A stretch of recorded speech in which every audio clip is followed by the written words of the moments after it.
Hi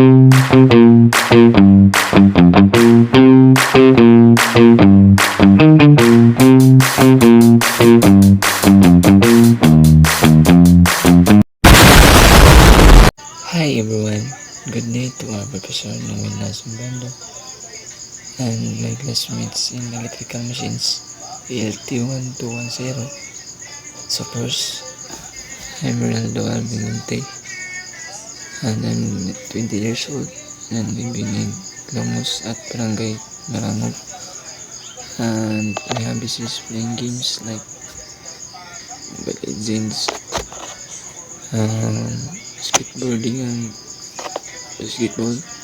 I am electrical technology students, and my dream in my life is to work as a separator, specifically as an electrical officer or electrical maintenance and crew on ships.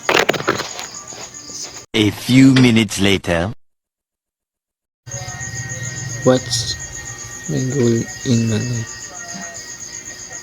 My main goal in my life is to become a certified separator who keeps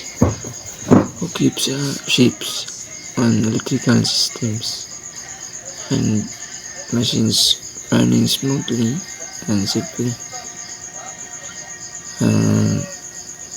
I want to work on cargo or passenger vessels that travel around the world, but I also hope to help our Philippine flagships to maintain the top-notch electrical setups. I've always been fascinated by how ships can operate completely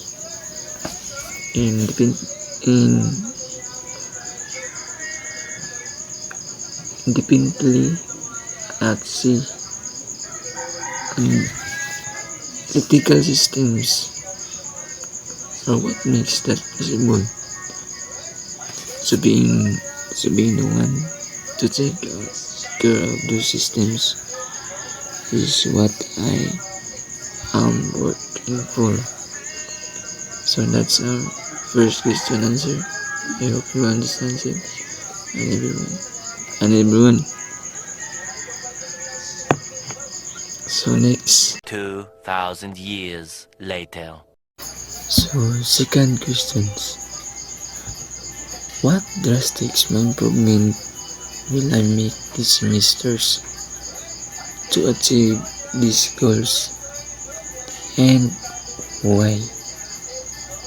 So first, what I'm going to do is I'm going to focus and give extra attention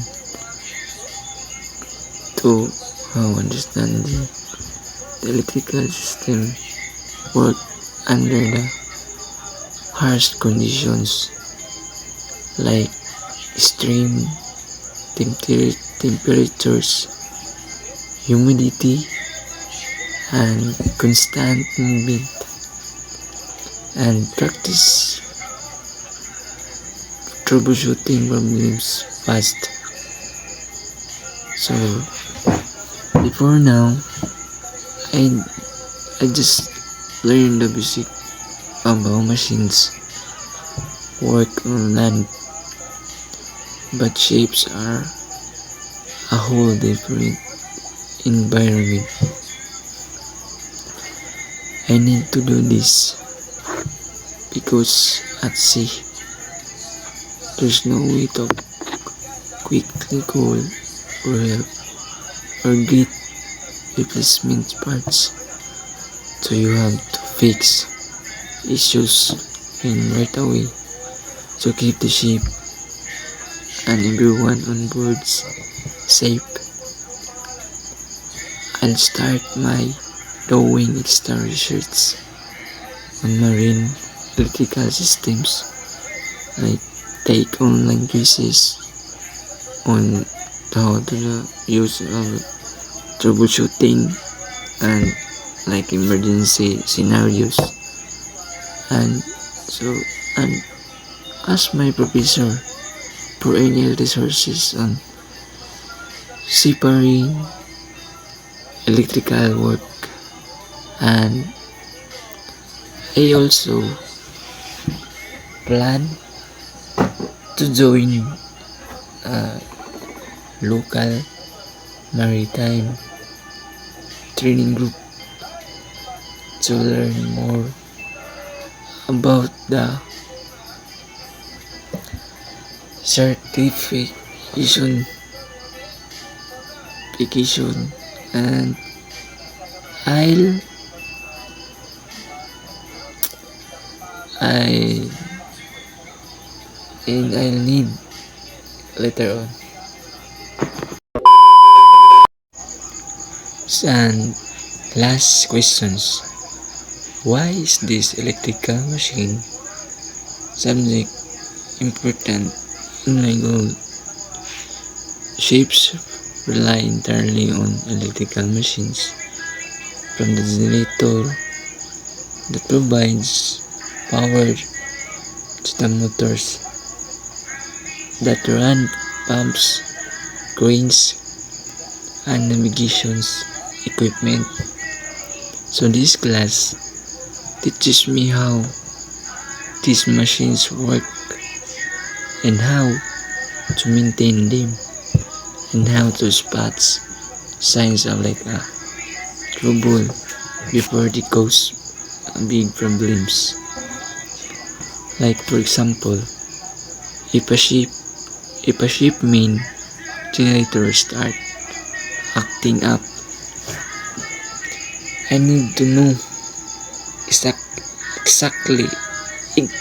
exactly what parts to check and how to adjust them so that the ship doesn't lose the power in the middle of the ocean. So these subjects are also cover things like load balancing and safety protocols, which are critical for marine operations. Without knowing this stuff, I can't even qualify for the training needed to work on ships. So this class is a must for getting my foot in the door of the seafaring industry. So that's all, and alright, that's all for my introductions. Thank you for watching my videos, and I am excited to learn with all of you, sir, on this semester.